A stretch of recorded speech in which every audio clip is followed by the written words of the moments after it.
നമസ്കാരം. ഫോർട്ടുകെ ന്യൂസിലേക്ക് സ്വാഗതം. ലോക്സഭാ തിരഞ്ഞെടുപ്പിലേറ്റ കടുത്ത തിരിച്ചടികൾക്ക് പിന്നാലെ RSSനെ എങ്ങനെയും ഒപ്പം കൂട്ടാനുള്ള പരിശ്രമത്തിലാണ് BJP.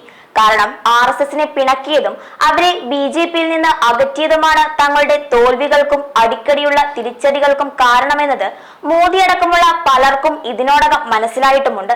അതിനാൽ തന്നെയാണ് RSSന് നേരെ ഉണ്ടായ 58 വർഷം പഴക്കമുള്ള വിലക്ക് പിൻവലിക്കുക തുടങ്ങിയ അനുനയ ശ്രമങ്ങൾ BJP നടത്തിക്കൊണ്ടിരിക്കുന്നത്. എന്നാൽ BJP എന്തൊക്കെ ശ്രമങ്ങൾ നടത്തിയാലും BJPയുമായി ഒത്തുപോകാൻ തയ്യാറല്ല എന്ന നിലപാടിൽ തന്നെയാണ് RSS ഇപ്പോഴും ഉള്ളത്. കാരണം ലോക്സഭാ തിരഞ്ഞെടുപ്പിന് പിന്നാലെ RSSൽ നിന്ന് BJPക്കെതിരെ ഉയർന്ന വിമർശനങ്ങൾ മൂന്നാം മോദി സർക്കാരിന്റെ ആദ്യ ബജറ്റിന് പിന്നാലെയും തുടർന്നുകൊണ്ടിരിക്കുകയാണ്. RSS തലവൻ മോഹൻ ഭാഗവതിന്റെ പരോക്ഷ വിമർശനത്തിലൂടെ ആരംഭിച്ച പുതിയ അസ്വാരസ്യങ്ങൾ ഇപ്പോൾ പരസ്യ വിമർശനമായി മാറിയിരിക്കുന്ന കാഴ്ചയാണ് കാണാൻ സാധിക്കുന്നത്. ഏറ്റവും ഒടുവിൽ BJP IT സെല്ലിനെതിരെ പരസ്യ വിമർശനവുമായി രംഗത്തെത്തിയിരിക്കുകയാണ് മുതിർന്ന സംഘപരിവാർ നേതാവും എഴുത്തുകാരനുമായ രത്തൻ ശാരദ. മുൻപ് RSS മുഖപത്രമായ ഓർഗനൈസറിൽ തിരഞ്ഞെടുപ്പ് ഫലം വിലയിരുത്തിക്കൊണ്ട് കടുത്ത വിമർശനമായിരുന്നു BJPക്കെതിരെ ശാരദ നടത്തിയിരുന്നത്.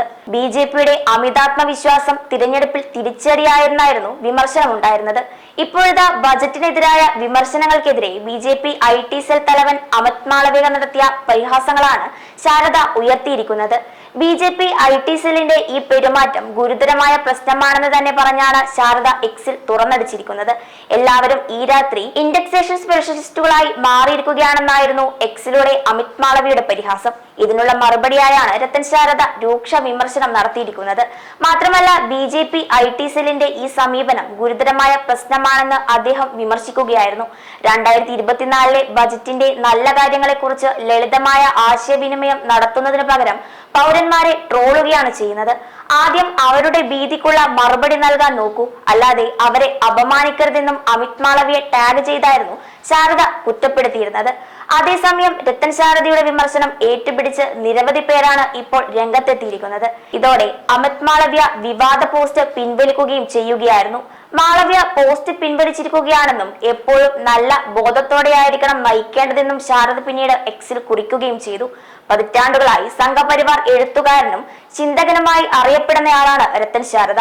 മാത്രമല്ല വർഷങ്ങളായി ദേശീയ മാധ്യമങ്ങളിലും പത്രങ്ങളിലും പ്രസിദ്ധീകരണങ്ങളിലും RSS വക്താവായി എത്താറുള്ള മുതിർന്ന നേതാവ് കൂടിയാണ് രത്തൻ ശാരദ. അതുകൊണ്ട് തന്നെ ശാരദയുടെ BJP വിമർശനത്തിന് രാഷ്ട്രീയ മാനങ്ങൾ ഏറെയാണ്. എന്തായാലും RSSന് ഒപ്പം കൂട്ടാമെന്ന് കരുതിയ BJPക്ക് RSS നൽകിയ മറുപടി കൂടിയാണ് രത്തൻ ശാരദയുടെ ഈ വിമർശനം. ഇതോടെ BJPയുടെ ആ ഐഡിയയും ഫ്യൂസ് പോയ ബൾബ് പോലെയായി എന്നതാണ് സത്യം. ഇതോടെ ഇനി നിലനിൽപ്പിനായി എന്ത് ചെയ്യണമെന്നറിയാതെ വീണ്ടും പ്രതിരോധത്തിലായിരിക്കുകയാണ് മോദിയും അമിത്ഷായും.